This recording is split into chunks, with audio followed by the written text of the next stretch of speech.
Returning to the studio for our business update, we're going to be talking about the GROW Project, an update on how far things are going in empowering women in business enterprises. Of course, GROW being the Generating Growth Opportunities and Productivity for Women Entrepreneurship Program, projected at $217 million, approximately 802.9 billion Uganda shillings.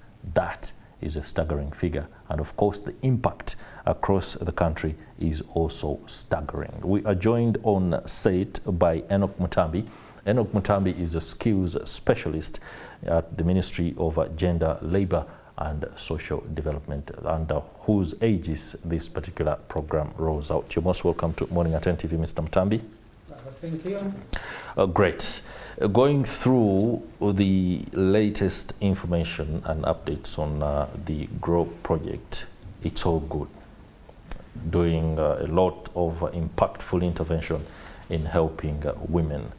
First things first, the uninitiated, what is GROW?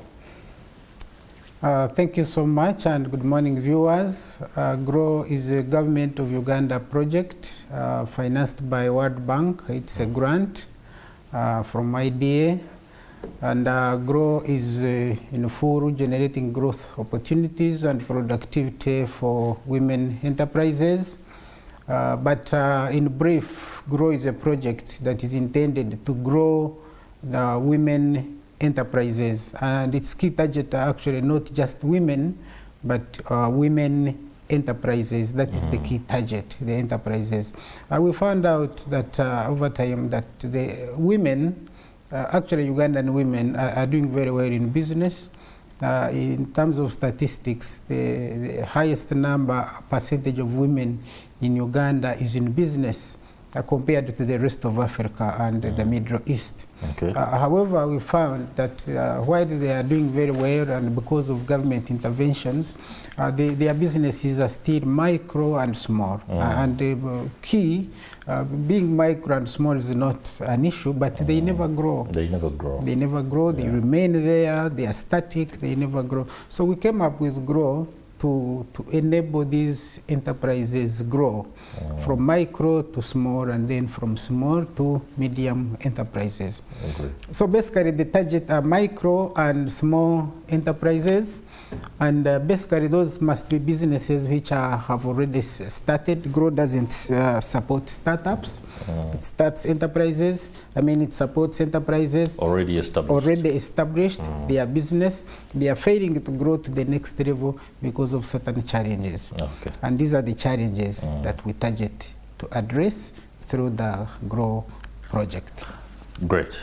So what are the specific products and services that these enterprises that you seek to help go to the next level, which ideally is scaling up?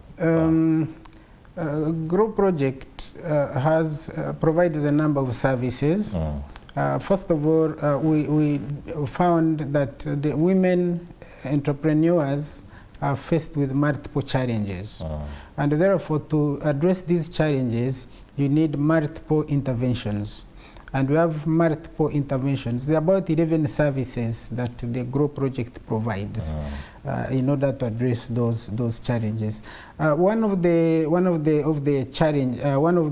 intervention is the financial access to finance, and GROW provides loans to women enterprises, but also provides grants, and these grants are competitive.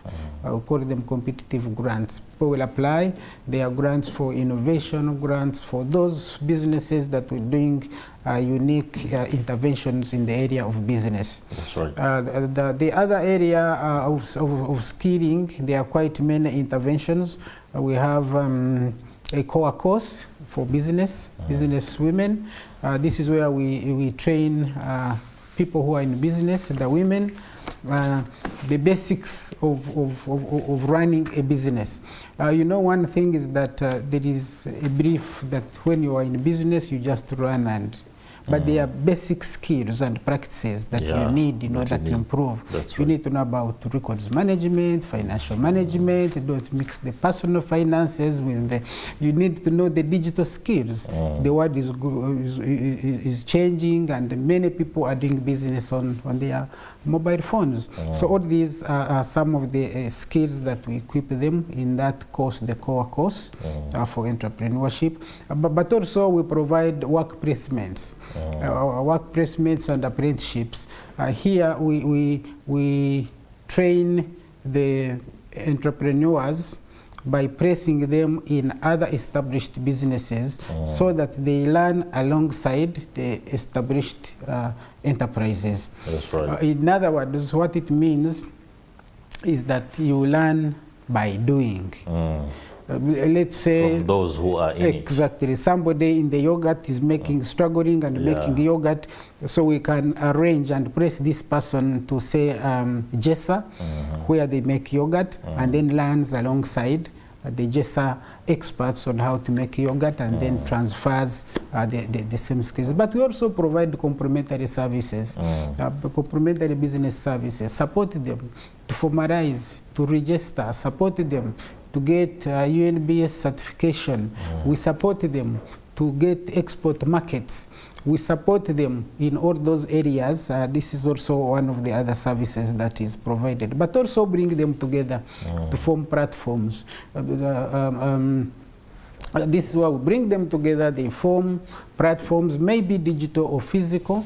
It could be, for example, a WhatsApp group. I would give an example, like women entrepreneurs in Kampala area who have borrowed the GROW funds. They have a WhatsApp group, and they keep sharing information. But we also encourage them and form them into physical groups where they come together, they mentor one another, they share information, they network. That's also another service that is provided by the project. But also another area is we provide them with common user facilities where they have shared facilities. They can share the facilities, let's say, and in these facilities, what we do, we provide, first of all, we can provide a workshop built, but also provide the equipment that is expensive and individual business people cannot afford.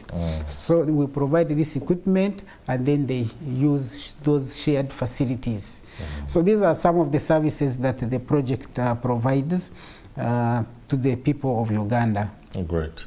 Let me just take you back slightly as we enter the final bend of this conversation. You said it's a World Bank grant.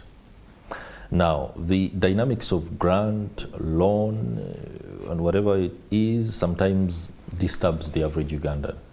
You could be helping women enterprises scale, but they need to be able to pay back. Now, making that very clear in Uganda is a bit problematic, especially in light of already existing initiatives, including wealth creation and all these other engagements. How do you go about enforcement? Are you collaborating with financial institutions? Which ones in particular? Are they the ones that are anchored on women businesses or general banking institutions?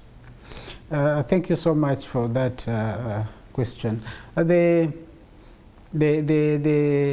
project, government actually partnered with financial institutions to execute the GROW loan. The institutions, first of all, the commercial banks, there are 6. These are Centenary Bank, Equity Bank, Post Bank, Stanbic, Finance Trust, and those are the 6 banks so far, DFCU. These 6 banks, the government gives them money to grant loans at specific conditions. All right. The specific conditions are 10% interest rate per annum. The recovery, of course, entirely is on the bank. The bank must return all this money. So the risks involved with lending and correction entirely lies with the bank. This money will come back, and has actually started coming back. Oh, yes. that is good. Yeah. All right, Mr. Enock Ntambi, skills specialist in the Ministry of Gender, Labour and Social Development. Many thanks for the updates on the GROW. Of course, we do commend you for the good works that you are up to, especially in empowering women across the country. Thank you very much. And Thank you. That will do it for the business update and indeed morning at NTV. This 22nd day of May 2025. As we sign out, of course,